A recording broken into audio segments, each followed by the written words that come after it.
ప్రత్యేక ఆర్థిక మండలి నిర్వచనం.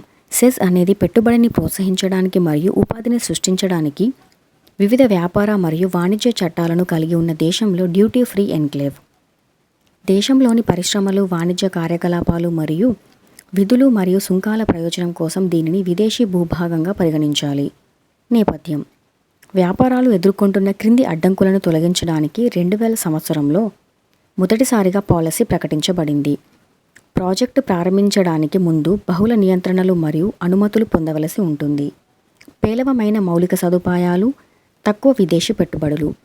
2000లో పాలసీని ప్రకటించిన తర్వాత ప్రభుత్వం 2005లో ప్రత్యేక ఆర్థిక మండలాల చట్టాన్ని ఆమోదించింది మరియు 2000 నుంచి 2006 వరకు సెజ్లు భారతదేశంలో పనిచేసినప్పటికీ, అంటే విదేశీ వాణిజ్య విధాన ప్రకారం 2006లో సెజ్ నిబంధనలతో పాటు చట్టం అమల్లోకి వచ్చింది.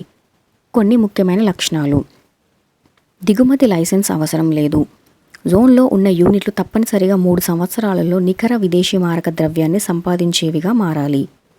దేశీయ విక్రయాల విషయంలో పూర్తి కస్టమ్ సుంకాలు మరియు అమలులో ఉన్న దిగుమతి విధానం వర్తిస్తాయి. కంపెనీలు మొదటి 5 ఏళ్ల పాటు ఆర్జించిన లాభంపై ఆదాయపు పన్ను చెల్లించాల్సిన అవసరం లేదని, తర్వాత 2 ఏళ్లు 50% మాత్రమే పన్ను చెల్లించాల్సి ఉంటుంది. ఇంకా లాభంలో సగం కంపెనీలో తిరిగి పెట్టుబడి పెట్టినట్లయితే 50% పన్ను రాయితీని తదుపరి 3 సంవత్సరాలకు పొడిగించవచ్చు.